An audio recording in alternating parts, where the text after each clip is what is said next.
꿈과 상상 촬영 스튜디오. 시간여행자의 나라 설국에 오신 것을 환영합니다.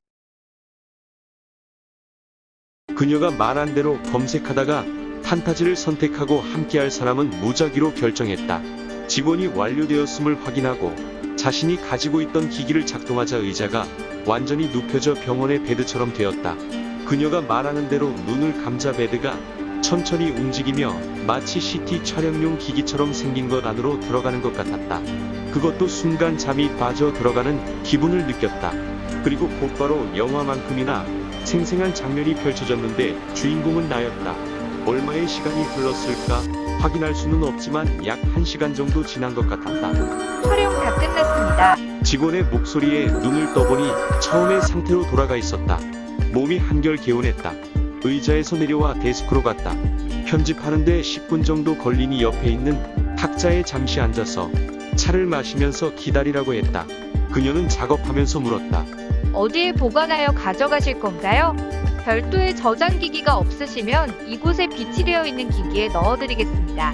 네, 제 휴대폰에 저장했으면 하는데요. 이 말과 함께 주머니에서 휴대폰을 꺼내 그녀에게 내밀었다. 그녀는 별말 없이 휴대폰을 받아 편집이 완료된 영상을 저장한 뒤 돌려주었다. 고맙게도 충전까지 했다고 한다. 비용은 어떻게 결제하나요? 스튜디오에서 필요로 하는 물품을 받아서 이곳으로 배송해주는 일을 해주시면 결제는 끝납니다. 포레 데스크에서 물어보시면 배송해야 할 물품 리스트와 그것을 받아오는 곳, 그리고 오늘 몇 시까지 가져와야 하는지 알려줄 것입니다. 네, 알겠습니다. 홀의 데스크로 가니 자료를 건네주면서 그대로 하면 된다고 했다. 그런데 갑자기 궁금증이 생겼다. 다른 물품들은 해당 마트에 주문하면 즉시 배송해주는 것 같은데 스튜디오는 시스템이 다른 모양이지요? 이곳의 물품은 특수하기 때문에 특수시설에서 관리합니다. 그곳에서 신원 확인을 받은 사람만이 물품을 수령받을 수 있고 또한 사람이 직접 전달하게 되어 있습니다. 그녀가 웃으면서 답변하자 나도 따라 웃으면서 고개를 끄덕였다. 떠나려다 한 가지 더 궁금한 것이 떠올랐다. 이곳 주민들도 스튜디오에서 꿈을 촬영합니까? 당연하지요. 한 가지 다른 게 있다면 스튜디오와 연결된 기기로 보통 집에서 촬영합니다. 용량이 큰 경우에는 이곳에 직접 와서 촬영하기도 합니다. 그리고 자신이 촬영한 것은 유튜브 채널 같은 것으로 다른 사람들이 감상할 수 있어요.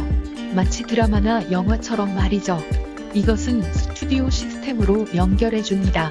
여기 스튜디오가 일종의 방송국 역할을 하는 거네요. 그런 셈이죠. 궁금증을 해결하고 나서 나는 그녀가 전해준 자료에 적힌 대로 그대로 완수하였다. 그 사이 저녁 무렵이 되었다. 모텔로 돌아와서 식사를 한 뒤에 종업원에게 이곳을 자세히 소개하는 영상이 있느냐고 물었다. 그는 룸에 설치되어 있는 홀로그램 영상기기를 사용하는 방법을 알려주었다. 프로그램이 나타나면 설국 안내편을 선택하면 된다고 했다. 이곳은 1년 내내 겨울 날씨이기 때문에 땅이 얼어붙어 있다. 또한 수시로 눈이 내리기 때문에 식물이나 동물들이 야생에서 자라기가 불가능하다. 그래서 모든 것은 눈을 활용한다. 대표적인 것이 전력 생산이다. 내려 쌓인 눈을 얼음처럼 단단히 뭉쳐 수시로 높은 언덕에 자리 잡은 수력 발전소로 운반한다. 그곳에 댐의 얼음을 녹인 물을 계속 채우고 이를 흘려보내 전력을 생산한다. 그 물은 또 각 가정으로 보낸다. 모든 작업은 대부분 인공지능과 자동화 기기로 작동되기 때문에 거의 비용이 들지 않아 무료로 사용한다.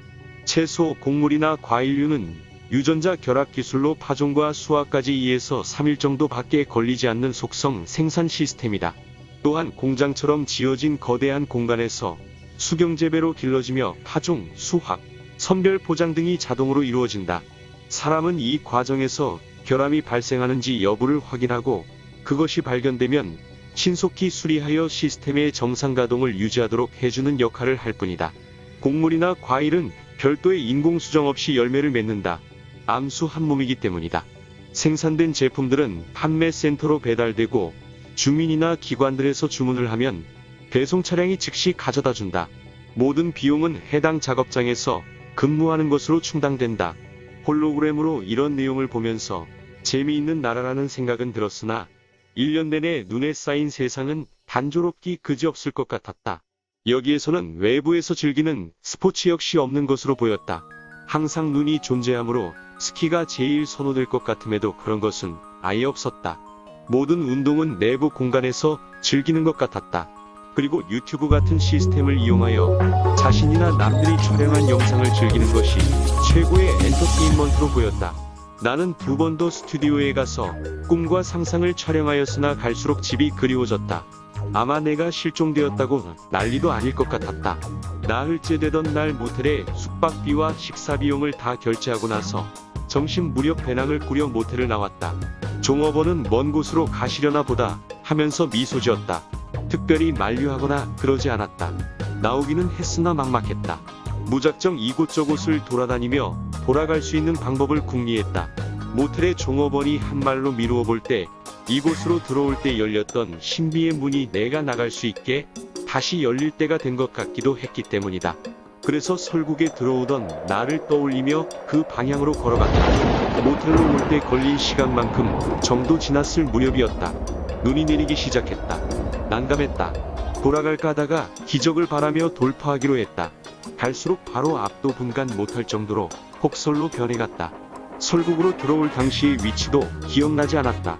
아무래도 안 되겠다 싶어 되돌아가려는 순간 삽시간에 눈이 그쳤다. 눈 때문에 눈이 부셨다. 모든 사물이 훤하게 다 보였다.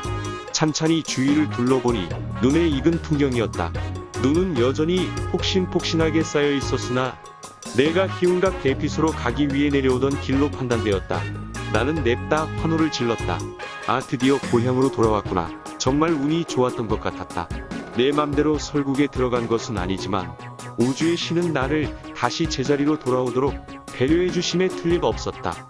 대피소에 와서 휴대폰으로 맨 먼저 여자친구인 소영에게 전화했다. 그녀는 전화를 받자마자 울음을 터뜨리며 훌쩍이다가 원망하듯 물었다. 그 원망 속에는 놀람과 반가움의 느낌이 섞여 있었다. 1년 동안 어디에서 지내고 있다가 이제 전화하는 거야? 모두들 얼마나 걱정했는지 알아? 이상했다. 며칠뿐이 안 되었는데 1년이라고? 도대체 뭔 소리를 하는 거지? 뭐 1년 동안이라고? 무슨 말도 안 되는 소리를 하는 거야? 분명 4일뿐이 지나지 않았다고. 오빠 정신이 어떻게 된 거야? 도대체 어디서 무얼 하고 지냈기에 시간이 이토록 지났는데 뭐 4일뿐이라고? 기가 막혀서 정말. 암튼 돌아왔으니 다행이야. 내가 데리러 갈 테니까 거기서 기다려. 아니야, 설악산 입구 공원에 차를 세워놓았으니 그거 타고 집에 돌아갈게. 정말 이상한 소리만 하고 있네. 오빠가 실종된 뒤 1개월이 되어도 찾지 못해서 차는 집으로 가지고 왔단 말이야. 나는 자신도 모르게 머릿속이 하얗게 변해가고 있음을 느꼈다. 소영이 하는 말이 반가워서 농담으로 하는 것 같지 않았기 때문이다. 하여튼 설악산 입구 소공원 주차장으로 내려왔다. 차가 혼자서 어디를 가겠어라며 아무리 찾아봐도 소영이가 말한 대로 내 차는 없었다. 멍하니 주저앉아 휴대폰을 들여다보니 그 사이 날짜가 1년 뒤로 변해 있었다. 소영이가 한 말이 장난으로 한 게 아니었다. 그래서 1년 전 오늘의 기사를 검색해 보았더니 나의 실종 사건에 대한 기사를 여러 찾아볼 수 있었다. 넋이 빠질 지경이었다. 그러다가 신선 노름에 도끼자루 썩는 줄 모른다라는 글이 떠올랐다. 옛날 한 나무꾼이 나무를 하러 산속 깊이 들어갔다가 우연히 동굴을 발견했다. 동굴 안으로 들어가니 길이 점점 넓어지고 훤해지면서 눈앞에 200발로인이 바둑을 두고 있는 것이 보였다. 나무꾼은 무심코 서서 바둑 두는 것을 보고 있다가 문득 돌아갈 시간이 되었다는 생각이 들어 옆에 세워둔 도끼를 집으려 했는데 도끼자루가 바싹 썩어 집을 수가 없었다. 이상하게 생각하면서 마을로 내려와 보니 마을의 모습은 완전히 바뀌어 있었다. 한 노인을 만나 자기 이름을 말하자 노인은 그분은 저의 증조부 어른이십니다 라고 대답하더라는 것이다. 뭐 이런 이야기였다. 이 소라는 이항세계, 즉 내가 사는 세상과 다른 그런 세계를 여행하고 현세로 돌아온다는 모티브가 중심이라고 했다. 그럼 나도 그런 경험을 한 셈인가? 어라? 등산 떠날 때 모습 그대로네. 도대체 어떻게 된 일이야? 등을 탁 치며 말한 사람은 다름 아닌 소영이었다. 그러지 않아도 되는데 머릿속이 텅 빈 듯해서 겸연쩍게 웃을 수밖에 없었다. 그녀는 내 몸 전체를 조사하듯 이리저리 훑어보면서 계속 고개를 갸우뚱했다. 그러면서 그 말이 맞는 건가라고 중얼거리는 듯 했다. 소영의 차를 타고 집으로 가면서 있는 그대로의 이야기를 해주었다. 그러니 그녀도 어느 정도는 내 말을 이해해주는 듯 했다. 세상에는 알게 모르게 희한한 일이 무수히 생긴다고 하지 않은가. 그런데 하필이면 그 경험자가 나였던 것이다. 집으로 돌아와 내가 무사한 것을 본 부모님은 대성통곡하면서 반가워하셨다. 죽었다고 미련을 버리려 애쓰고 계셨으니 내가 죽었다 살아난 기분이셨을 것이다. 그러다 수사관들이 들이닥쳐 경찰서에 가게 되었다. 일종의 취조인 셈이다. 수사관들의 말로 추측하건대 내가 이북으로 넘어갔다가 간첩이 되어 돌아왔을 수도 있다고 보는 것 같았다. 나는 내가 경험한 바를 그대로 설명하면서 그 증거로 휴대폰의 영상을 보여주었다. 하지만 경찰은 그런 영상은 얼마든지 조작할 수 있는 것이라 하며 아예 제대로 확인조차 하지 않았다. 그러면서 내가 한 말이 진짜인지 거짓말인지를 확인하기 위해 거짓말 탐지기 검사까지 했다. 별 다른 반응이 없으니 더 이상 말이 없었다. 나는 이것이 차원이동이나 시간왜곡 현상이 아닐까 생각한다고 하면서 그 예가 바로 신선 노름에 썩어간 도끼자루라는 설화라고 했다. 옛날에도 이런 일이 있었다고 설화로 전해오는데 오늘날이라고 그런 법이 없다고 할 수는 없지 않겠냐고 주장했다. 차원이 다르면 흐르는 시간도 다르지 않겠냐면서 경찰에도 결국 이 말을 인정하고 취조를 끝냈다.